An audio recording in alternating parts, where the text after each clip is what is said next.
And that's something that's very common is product incompatibility. And so, as a building envelope expert, building science expert, I get asked, well, what is it that you do? Well, I look at these things, and I may get retained by an architect that designs a building and says, okay, we don't want it to leak.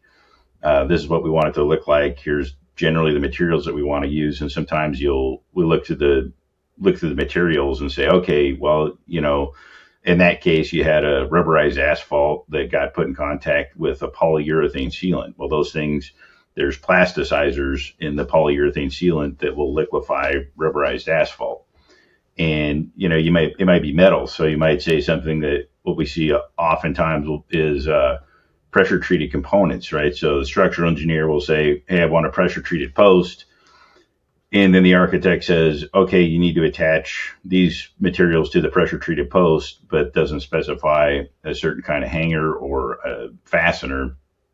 And if you have copper in the pressure treated post and you put a zinc coated nail, well, those things they're far enough on the anodic scale that you get galvanic corrosion.